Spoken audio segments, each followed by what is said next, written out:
What's up, game players? How are you guys doing? Man, it has been such a long time since I've been able to speak with you guys. I truly appreciate all of the support that I've continued to get from Mr. Cody Clark and of course, Mr. Mike J. Appreciate the love and the support from you guys as well as other people. I definitely apologize for my lack of podcasting. Sometimes life just happens and you have other things that you have going on, and it's been just a little hard to juggle both.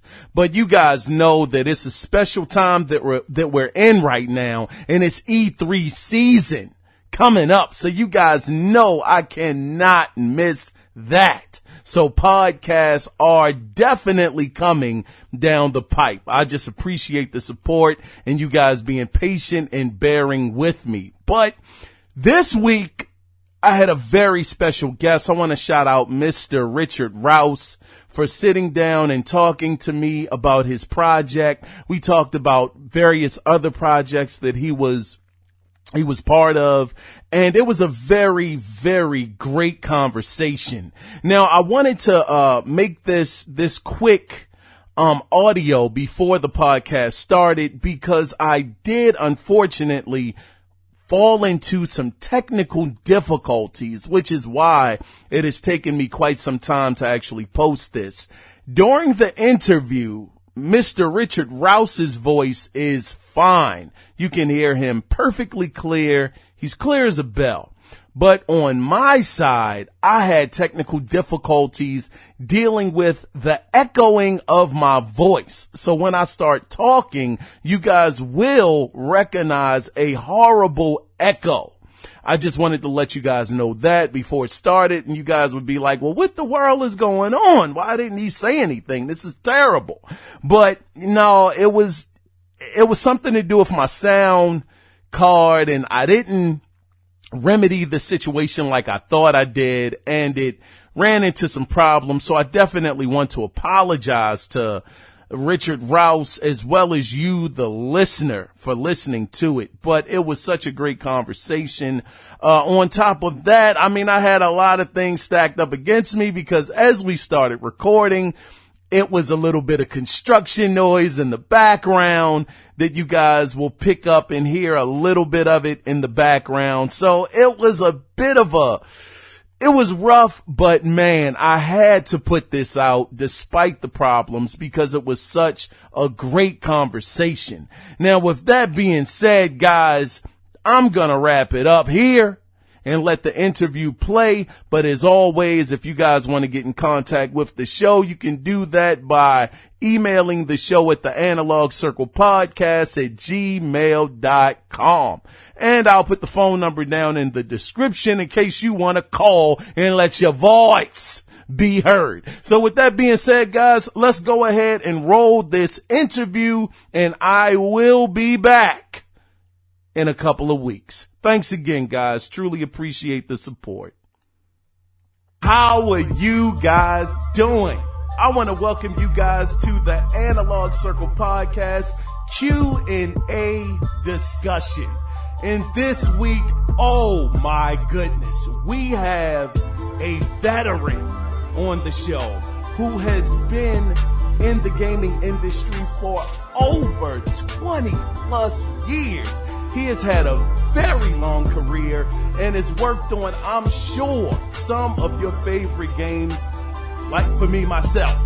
Some games you may remember as Stranglehold, maybe The Wheelman, heck, maybe even Sunset Overdrive. Ladies and gentlemen, if you don't know who I am talking about, I'm talking about Mr. Richard Rouse. What's going on, brother? Welcome to the show. Hey, sir. After that intro, I hope I can live up to it. Well, I am quite sure you will. How's it been going for you, Richard? How's everything been going for you lately? Pretty good, pretty good. I've been extremely busy with my current project and balancing that with, life and kids and all that stuff, but it's been going good. Ah, that's fantastic, Richard. Now, as I alluded to, you have had a very long-lasting career in the gaming industry. I wanted to know if it's okay just to dial the clock back just a bit, just to talk about some of your previous projects that I alluded to earlier. Is that okay? Sure thing. All right. Now, the first thing that I wanted to mention to you, Richard, is, now you can correct me if I'm wrong, but your career started around back in maybe 95 or 94 with Paranoid Productions. Is that correct?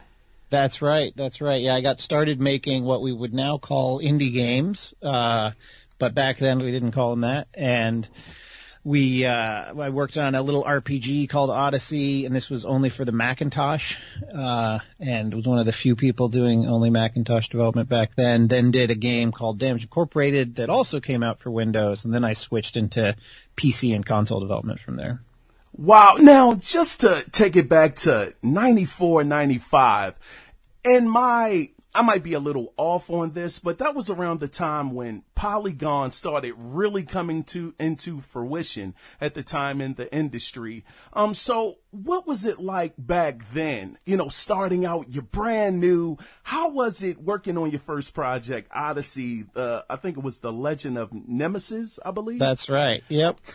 Yeah, I mean, that was weird because there's a funny backstory there, and that I was working with a tiny little game company that happened to go to the same college I did in Chicago, and that company was Bungie Software long before they were the famous Bungie Software. Wow! So there was there were two main guys there, Jason and Alex, and I basically learned a lot of my how to program games from Jason.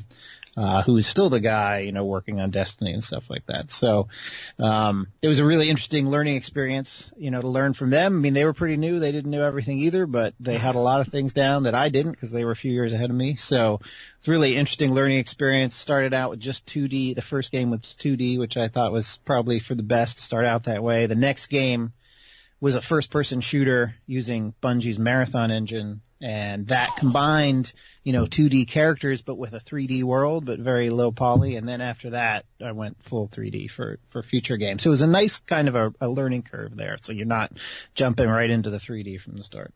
Yeah, that is very, very interesting. Working with Bungie before they were actually the juggernaut that we know today. My goodness. Now, after that, Richard, I believe your career had moved on to another title. I believe, if my memory is serving me correctly, The Suffering.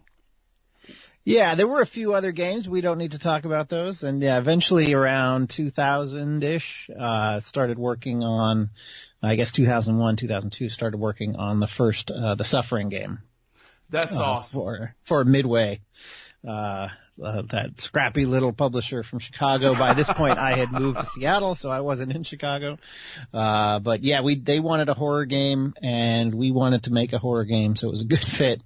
And that was the game that came out.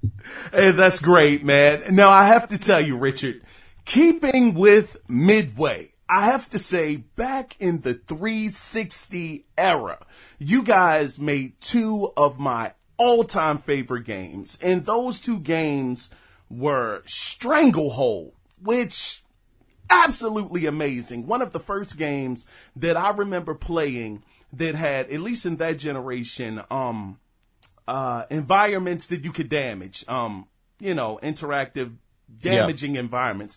Absolutely amazing. That, and then you guys switch to another game that I thought was absolutely incredible, The Wheelman. Oh my goodness, the air jacking mechanic. I had never seen anything like that in a game before.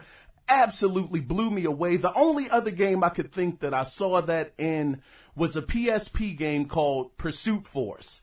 Yep. And that was on so much of not a lower scale per se, but it was a handheld. So handhelds really weren't my thing. So when I actually got a chance to play The Wheelman, and that air jack, what do you call it? Mechanic. Thank you, Richard. That mechanic was in the game. I thought it was amazing. I just wanted to know, what was it like working on those two properties? Because I think those two games are kind of special in the sense that they are both starring Hollywood actors, for one, and John Woo actually had his name on Stranglehold. So I wanted to know, was there any, I guess, pressure on you guys to make sure that you did these properties right? Because these were two big Hollywood stars, then a big Hollywood director. I mean, I know I'm asking you a lot to unpack it once, Richard, but if you could. Yeah, I mean, there was definitely a pressure on those games also because Stranglehold was Midway's first game for the 360 PS3 generation. So they were working with Unreal Engine for the first time and trying to sort that out and do things the Unreal Engine maybe didn't do yet that they wanted to put in that game. And that game, I was really sort of saw it from afar, play tested it, gave them feedback, talked to like the executive producer Brian Eddy about it a bunch, talked to designers Neil and Patrick about it. But it was really their game. I was more just, consulting, helping them out a little bit. And Martin Murphy, who you've had on this show before, he did more direct work on it because he was there in the Chicago studio. Gotcha. Then for Wheelman, that I had more to do with, though still working with different teams. It actually started with a team in Australia that was making the Wheelman for the PS2. And that was getting delayed and things didn't work out with them, sadly. And there were a bunch of great people there, but they had originally come up with that, let's do this airjacking thing. And they were very familiar with Pursuit Force. So that was like one of the origins, just like Gears of War knew about Kill Switch and got their cover mechanic from that. This was sort of the same thing, but with Pursuit Force. And obviously Wheelman did something pretty different with it. But the Australian team started out making that, and then when that switched to 360, it switched to another studio who was in England, which was originally called Pitbull, but became then known as Midway Newcastle. They said, wow, I sort of brought the airjacking mechanic over, as the project moved over there, and it was like, hey, this is one of the coolest things that team came up with.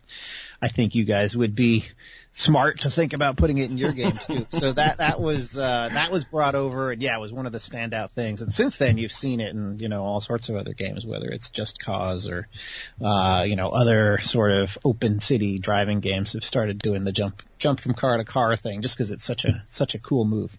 It is. It was absolutely amazing. You drive up, you can jump from one car to the next, and it was seamless. That was the thing that I really, really loved about it. It was a seamless transition right on to the next car, and you're driving right away. And the other thing that I really loved about the Wheelman was the car combat was very original at the time. You hit the right analog stick to bang up against the other car, and then what made it stand out so much was it was almost like a cinematic scene, but it was happening in real time. It was just so cinematic when you would see the car get knocked off the road and blow up. I mean, absolutely an amazing game. Yeah, and one of my other favorite cinematic moves in that game was I can't remember what it was called, but it was like a precision shot you could do where the camera would like zoom into the car and you would shoot through the windshield at guys who were while spinning the car around. So you would like do a 180 with the car, go into this camera mode, shoot some suckers who were following you, and then spin it back and then keep going, and then go back to gameplay all seamlessly again. It was sort of felt like you were in a movie for a minute, but you're still in control, right? Absolutely. I mean, just an amazing game. I tell you, that was when it was a turning point for me with Midway. And after those two games, I was hooked because Mortal Kombat, not really my kind of game. I'm not really into fighters too much. They're okay, but I'm more of a story-based guy. So that game didn't really do it for me, but those two games had me hooked. I said, Midway is going places this generation. They're going to be amazing. And it was one more game that you guys sadly were not able to get out. And I saw this game in Game Informer, and it looked so great. It looked like it had so much potential. I didn't see any video of it or any gameplay, but it was a game, I believe it was called This is Vegas. Do you remember that by any chance, Richard? Yeah, so I might have worked on that. I worked on that a fair amount too, particularly in the early stages. That was actually made by the studio I had been at, Surreal Software, where we'd made the Suffering games, and their next game was This is Vegas, and by then they were acquired by Midway. And then I was sort of working at Midway, helping all these different teams do things. So I was still working with the Vegas guys, but I had actually written the original pitch for that game. Did you? There was a couple of versions before mine, and then we did a more formal pitch, and I wrote that. And then, different teams there at Surreal Software took that idea and ran with it, and it went through many different incarnations because the game was in development for a long time, and as you said, never quite made it out the door, sadly. But it was, towards the last I saw of it, shortly before that studio was acquired and they stopped working on that game, that, it was like the whole game was there. There were missions for everything. You could play it. It was kind of like a Saints Row vibe, but in Vegas with a little more sort of lifestyle stuff. And, so it was sad. They had some technical things they were still fixing, like you do at the end, some performance things, stuff like that. But there was a lot of it there. A lot of people worked on that game for a long time. So it's definitely a bummer that it never made it out. Yeah, I was really, really hurt about that. I mean, of course, we know, unfortunately, Midway, had to sadly, close their doors not too long after. But that was one game I always wanted to know. Just, Richard, if you could just tell me just kind of what the concept of the game was. I always wondered what it was about, at least the story or... The Vegas game? Yes. Yeah.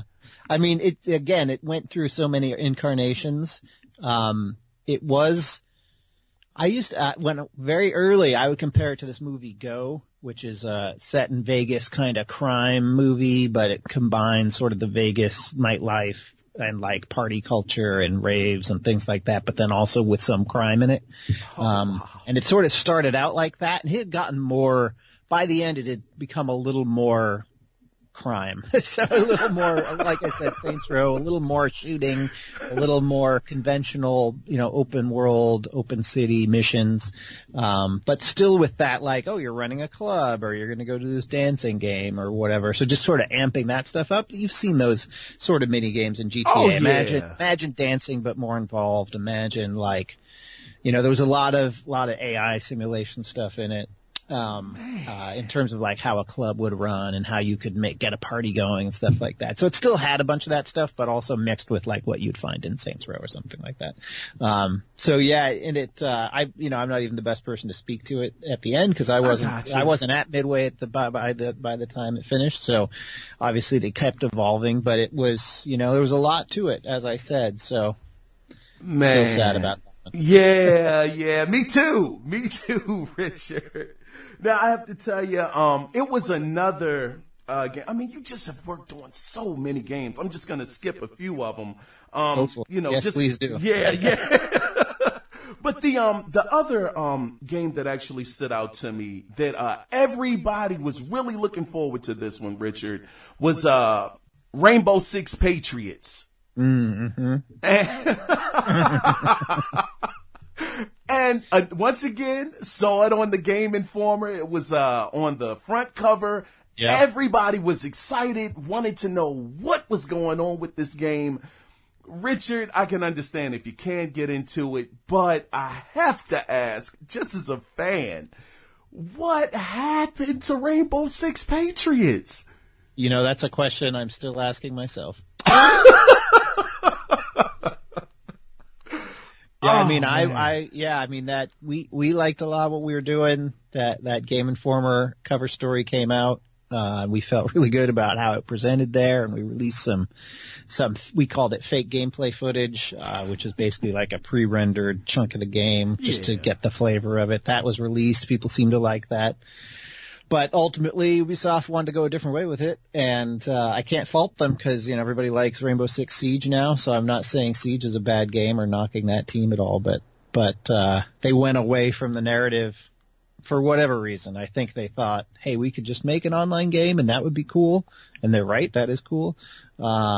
And they also, I think there was, probably some concern about the subject matter and stuff we were dealing with being a little too edgy for them. Maybe. I don't know. They've done edgy stuff in other games though, but maybe at that time it wasn't a good fit. I don't know. But it's definitely, that was a game I worked on a lot, whereas, on Vegas or Wheelman or Stranglehold, I was really a consultant advisor, like trying to help those teams out. Whereas Rainbow Six, I was actually on the project for 2 years. And then poof. Golly. Richard, I've always wanted to know, sorry about that, the phone is ringing, but I always wanted to know, what is it that actually makes a game possibly get canceled? I know there are many factors, but a lot of the time it just seems like a game will have such a great idea, you'll have pictures out there, some video footage, and then all of a sudden, it's just never seen ever again. Do you know what goes into, some of the background of how a game actually gets canceled? Even though, like you said, this is Vegas, a lot of groundwork had been laid, and you guys were, kind of far in development, but it just never came to fruition. Are there any reasons why that happens? I mean, there is every reason. Basically, like, depending on the situation, it can be anything. Like, in the case of This is Vegas, it was, Midway was out of business at that point, right? And Midway had, the top people at Midway believed in that game a lot, but they ran out of money, essentially. Gotcha. Or I don't know the specifics of it. But no, I understand. They had to start selling off parts of the company and So the people who believed in it, and that's often a case where you'll be working on a team and certain people in, executive level will believe in something a lot, and then maybe they leave the company, or maybe they, switch to a different project, or maybe they go out of business, or whatever it is, and then new people come in and they don't believe in the thing anymore, right? Or you have to reconvince them. And often, whenever you have a leadership change, people want to bring in their stuff, right? Because now I'm in charge. I want to do my games. I want to, make this company the way I want to make it, whatever it is, right? So, usually, that's a pretty common one is just a management change, deciding this thing that someone else liked, I don't like, let's not do it anymore. And usually, when that happens, there's usually millions and millions of dollars still to be spent on it, right? There's usually we haven't finished it. We'd have to go through full QA. We'd have to, add these more levels. We'd have to market it, all these things. So it's not like it's all done. It's free to release it. Why don't we release it? It's like, no, we're saving $5 to $10 million by not releasing it, right? Because we don't think we don't think we want to spend good money after bad, right? If they're thinking that way. So that's one way. Sometimes it is, technical problems too. Just like that turns out we can't do what we thought we could do with the engine. It's not turning out as well. Or sometimes, there are lots of times too. Usually these games aren't announced yet, but there's lots of times where a team will just decide internally, hey, this isn't coming together and we think we could do this other thing that's cooler. Let's do that. And then, there's some loss. You take some loss on the work that's not going to come out, but you think you're going to do better making something else. And that's a fair thing to do too, because you got to be willing to kill your babies, as they say, right? You got to be willing to say, I put a lot of work into this, but now I've decided, I've learned so much about it that I realized I got to do something else now. So, that can happen, a lot of times. It's just, in those different projects you've mentioned, there's all sorts of different reasons at different times. I gotcha. No, I appreciate you actually explaining that because, as a fan and on the outside, and not inside, knowing what the industry actually is, the inner workings, this is stuff we're never privy to. And, I just thought I would ask because the latest game that got canceled that everybody was so up in arms about was Scalebound. And and it seemed like Scalebound, of course, I don't know what was going on, but it seemed like it was having a lot of development problems. And Phil just said, hey, it was for the best for us to just cut it and just move on. So many people, don't want that answer. But like you said, sometimes if it's hemorrhaging money or, maybe someone doesn't believe in the project like maybe the previous management did, then you kind of got to cut your losses and move on, Yeah. Yeah. And it's a bummer because, I was at Microsoft, but I didn't work on that game at all. So I'm not very privy to what happened there, but it's definitely like that game wasn't really that close to being done yet. It had another year or something on it is my impression. And at some point they're like, well, here's how much we spent so far. Here's how much we have left to spend.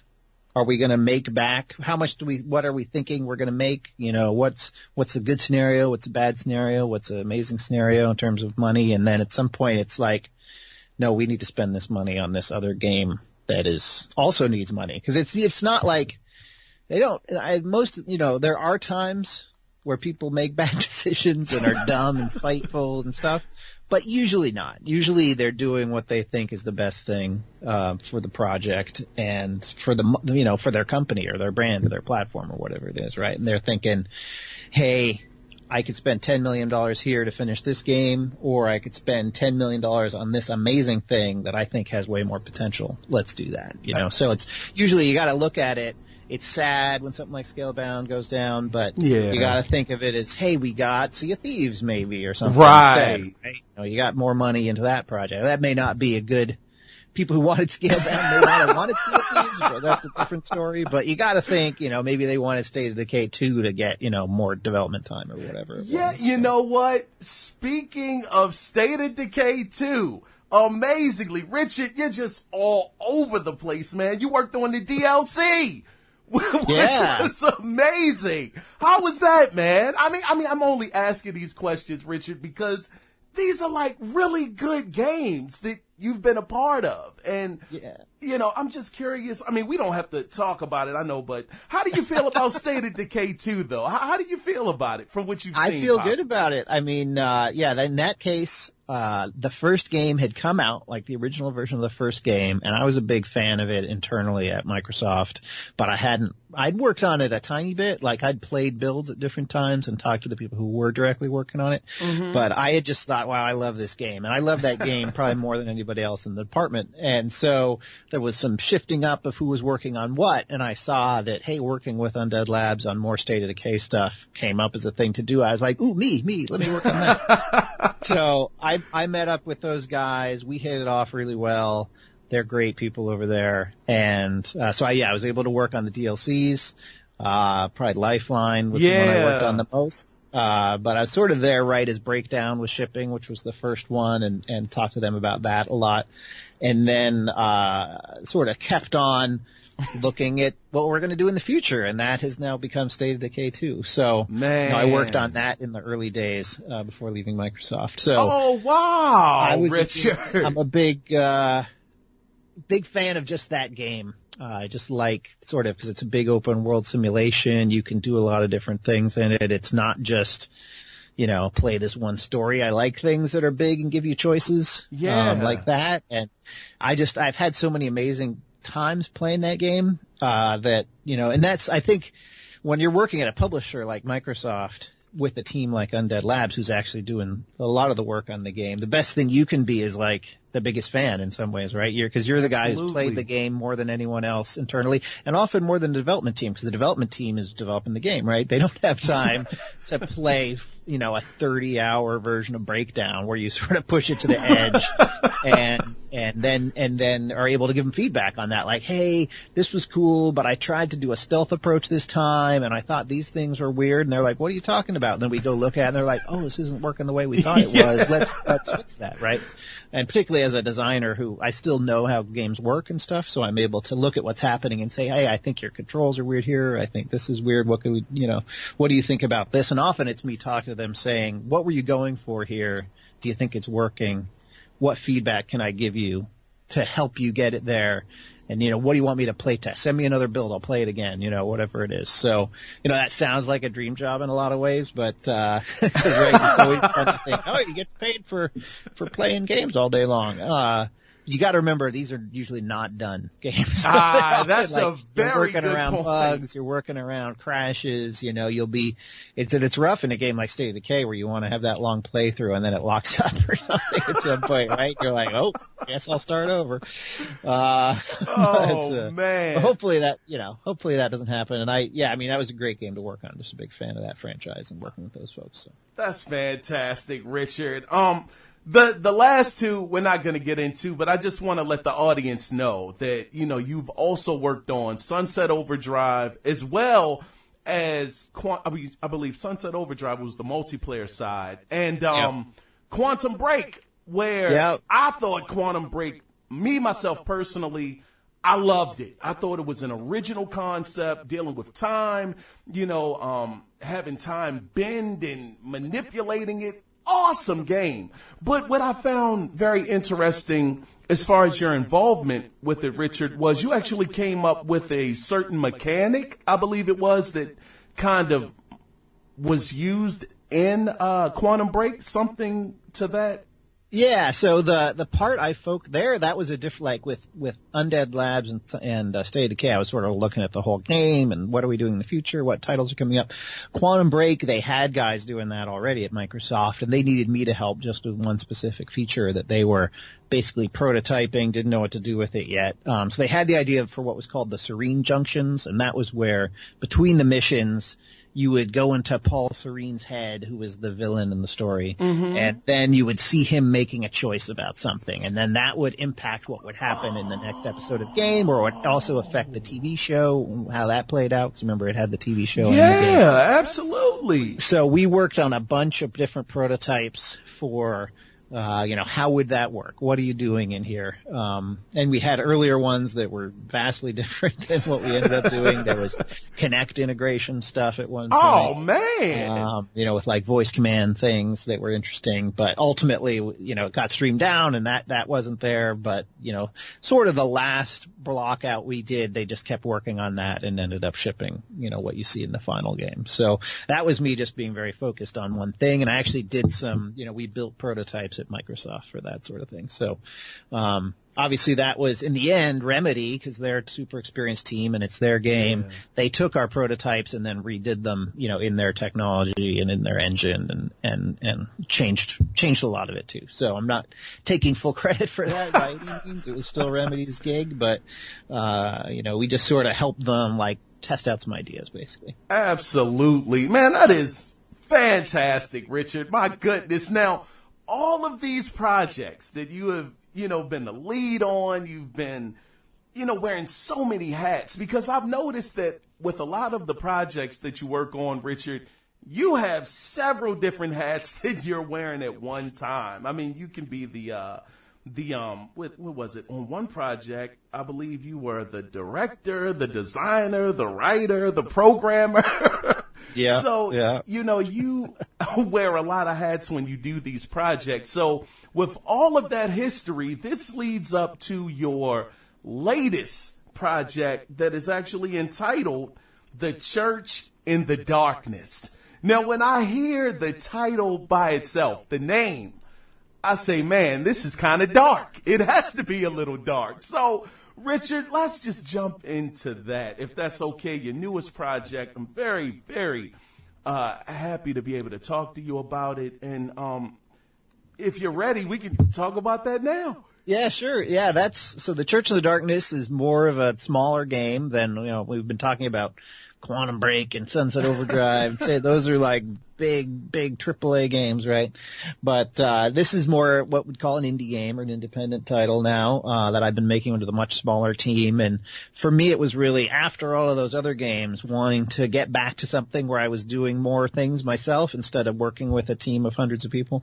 Not that there's anything wrong with that, but just time for a change, I thought. So this is a game I'm very passionate about, and it's set inside it's a religious cult in the 1970s, and you're playing sort of top-down action infiltration gameplay. So sort of like fast-paced stealth gameplay, kind of like old Metal Gear, back when that was top-down.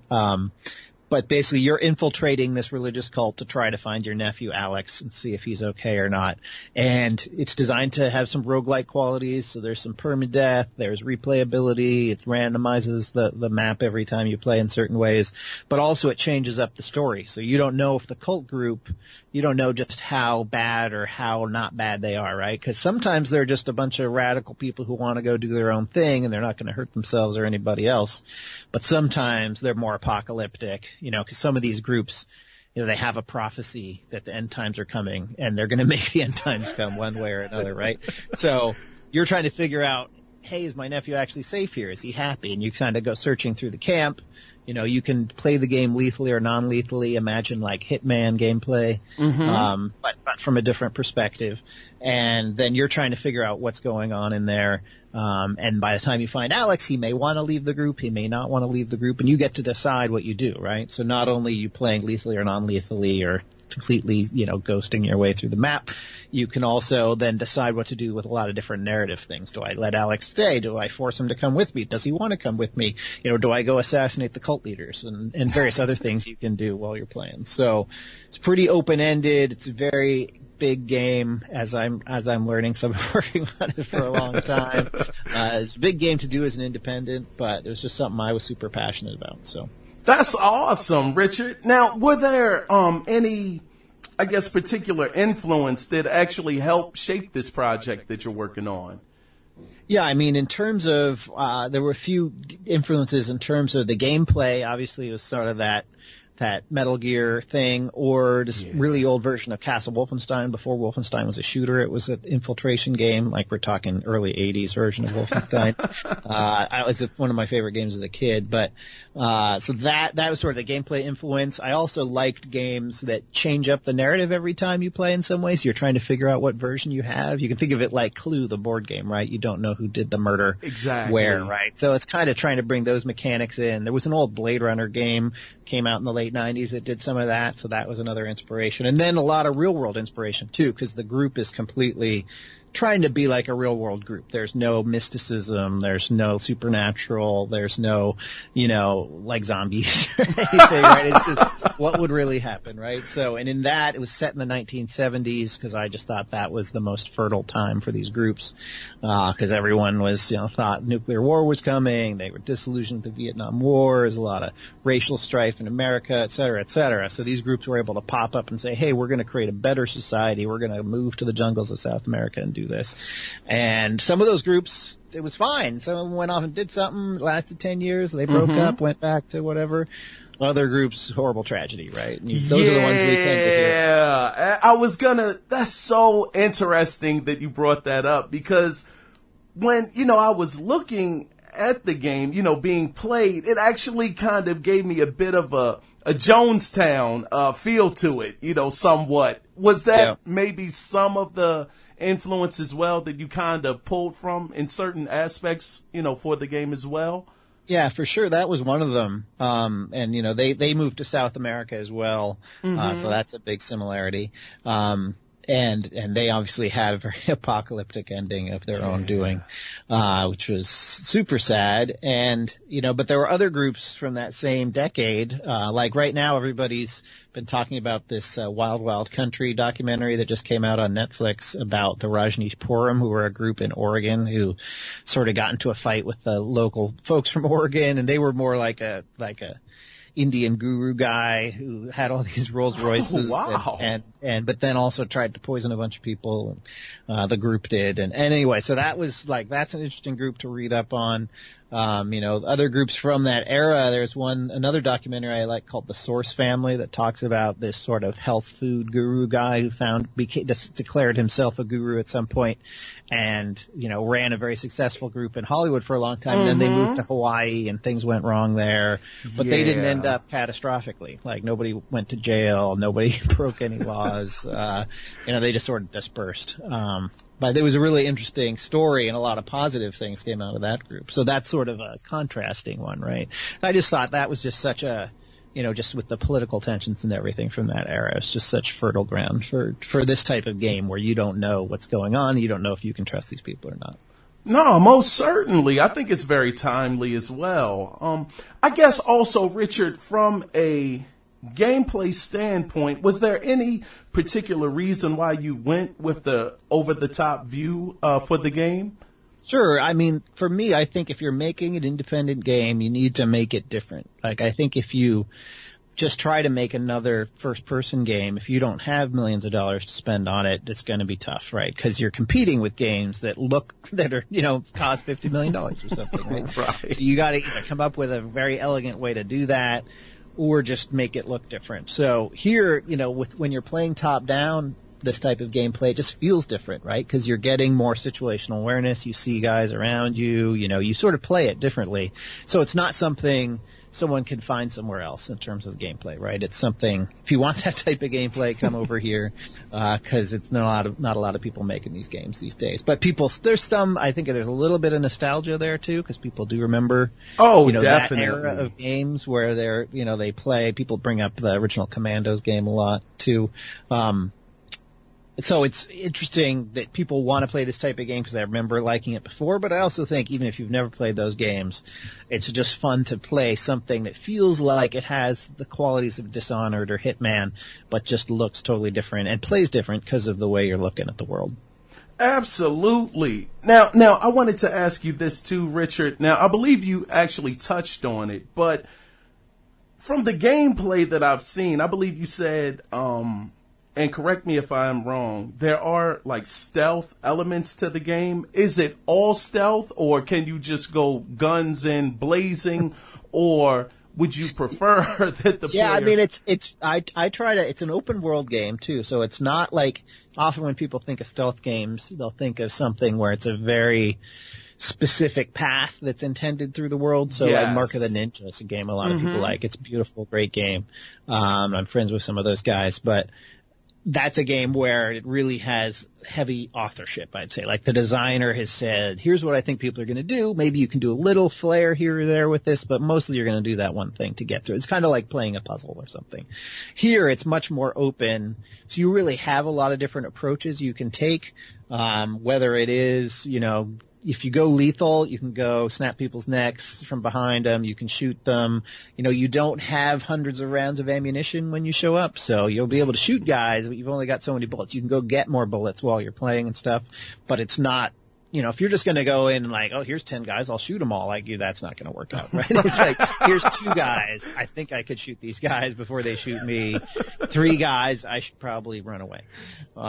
So it's, you're dealing with that. But again, a lot of people, I've seen people when we've shown this at PlayStation Experience or at PAX or whatever, people will, play it all sorts of different ways. And I looked over once, cause you start the game, you've just got 10 bullets. And you can get more as you take guys down. I looked over and this guy had 150 bullets, and I was like, "How did you get 150 bullets?" He's like, "Well, I killed everyone on the map, and then I took their bullets." So, it's like you can do that if you want to. But the thing, hopefully, I want people to think about is like, because the camp isn't just all armed people, right? It's a lot of civilians, and if people have moved to the jungle to build their own little town there, and you're coming in. Like you're basically trespassing, right? You're breaking into their home. Mm-hmm. Like if you kill them all, doesn't that make you the villain? Right? Like, so I'm trying to because there's plenty of non-lethal ways to do it too, right? And that's something, a lot of times games will have a lethal and a non-lethal way, but the lethal way is the fun way, and the non-lethal way is sort of slow and boring. So here it's much more fast-paced. Like you can bounce around between guys, avoiding detection. We have like non-lethal tranq gun you can use, which is pretty cool. You can make noises to distract people and stuff, but still keep it pretty fast-paced. So really we're leaving it up to what players want to do, and then there's going to be big repercussions in like how the story turns out based on how you play the game. So that's great. That's really awesome. Now it was one other, I believe, I don't know if I would call it a mechanic, but when I guess more of a replay value actually, because I believe you had said that if your character dies, you actually have to start over with another character, or am I a little off on that one, Richard? Right, yeah. I mean, it does have permadeath, so if you get really far into the game and make some mistakes, you may have to go all the way back to the beginning. But we do have it in the game where they will capture you a couple times. So if you go in and you get taken down, you'll wake up in a cage and the leader comes out and talks to you and stuff, and then you can break it, and then he leaves, and then you can break out and keep playing, basically. So you're still in that same playthrough. You've lost some of your equipment, but you can get it back. They'll capture you a couple of times. However, if you've been murdering everyone you found and leaving bodies in the main street and stuff, they're just going to kill you when they capture you. Wow. So you sort of lose your extra life. So that's another thing to encourage you not to kill too indiscriminately. However, if you do kill people and then hide their bodies in trunks or put them in the bushes or whatever, they're not going to know that you did anything. So you're going to be able to, keep playing regardless. Nah, that's awesome. That's fantastic. So once again, it's some decisions that you have to make that can actually kind of determine what your outcome is going to be, whether they're going to just shoot you on sight or they're going to put you in a cage and let you live, but they'll take some of your stuff and you get back out there and try to be a little more stealthy next time. Yeah, exactly. There's both, when you make a narrative choice or a gameplay choice, there's going to be repercussions both in the story but also in the gameplay. So that is fantastic, Richard. I know I'm kind of getting close to the mark, but I just have two more questions for you, Richard, and that's going to be it. Cool. As a creator, of this game, we know that Microsoft has this Game Pass now that's up and running. People are calling it the Netflix of gaming. Now, you as a developer of this game, being the main guy on this game, how would you feel if Microsoft actually approached you and asked you, hey, would you mind putting this game into Game Pass? Would that be something as a developer, a creator, that would be something you would consider? Out of curiosity. Yeah, I would absolutely consider it. Usually, anytime you're making a decision like that, you're weighing a couple things. As a guy making a game, I want a lot of people to play the game, right? That's the whole point. So putting it in Game Pass could be a great way to get people to try it out who maybe wouldn't have played it otherwise. Because people are getting it for free. They'll go ahead and get it and play it when they might not have otherwise. Or like kids who that's all they can afford is the Game Pass, so they just play whatever's in there, and I want to reach people who, maybe don't have tons of money. So I'm in favor of that part of it. The trick is, of course, sometimes this is an interesting psychological thing, and I'm curious what you think too. Sometimes when you get something for free, you don't think it's as cool. It's no longer like, I waited for this, I spent my money, now I'm invested. I'm going to play this game, I'm going to get into it. Whereas it's like, I got this game for free, I tried it out, whatever. I don't know. You know what, Richard? That actually is a fantastic point, because I remember I was listening to another podcast. I forgot the name of it. Listened to so many of them. But the guy was telling his friend, hey, look, download Sunset Overdrive. It's free this month. Do it. Right. And the guy was like, I don't know if I really want to check that out. It's free. I don't know. So I'm like, oh my gosh, Sunset was an amazing game. And because it's free, this guy's saying, I don't know. I'm a little cold right. on in it. American society, there's a little bit of stigma. It's like, well, if it's free, how good could it be, right? It's like, so that's a thing you kind of have to contend with. And I just remember that going, there was an old game called Lemmings that I loved. Oh, yeah. I remember Lemmings. Absolutely. And one of my favorite games. And a friend of mine had gotten it free with his PC because, sometimes back then in particular, a PC would come with like 3-4 games or whatever. Mm-hmm. And we were talking about it, and he came up and was like, oh yeah, that came with my computer. And yeah, I threw it out. I assumed it was garbage because it came free. And I was like, no! Don't fall into that trap, because it had been out for a number of years at that point. So they'd done it as a bundle or whatever. But so that's a funny thing, right? Like sometimes, like with music now, people get it all on Spotify. So they kind of have everything, but they care about it less. Right. So I think it's across all the spectrum. So, that's a little bit of a bummer. I want people to be into it too. And it's all just when you're doing a deal like with Game Pass or any sort of service like that, it's always thinking, hey, what am I going to get? Or like Games with Gold, which is Sunset Overdrive was on there, and I got a lot of games from Games with Gold that I haven't played yet either. But I'm like, I'll get to that someday, but I'm busy with this one I just bought. Right. But you got to think as a developer, you got to think, well, I'm going to reach more people. That's cool. Am I going to make more money though? You don't know, right? And often there's deals involved in all these things, and you got to weigh like how many do we think we might not sell, or will we sell more because now more people will be excited about it, they'll tell their friends, and then they'll buy it. Who knows? So it's definitely like the economy of it, which you got to be worried about the economy when you're living in America, because if the game doesn't sell, you're not going to get to make more games. So exactly. Looking at that sort of thing is a whole other side to the equation. So. Man, I'm glad you actually brought that up, Richard, because even though I have heard it, it's actually kind of nice to hear from a developer that you guys are looking at all aspects of it, whereas sometimes us as game players, we're just looking at, hey, where's the game? I want the game, but from your point of view, you do have to look at it from many different angles and make sure that it actually makes sense for you guys to actually do these different moves that, could come to, your front doorstep. I guess the last question, Richard, I wanted to ask you about this game. It looks great, by the way. It does. What engine is the game running on, out of curiosity? Yeah, it's in Unity.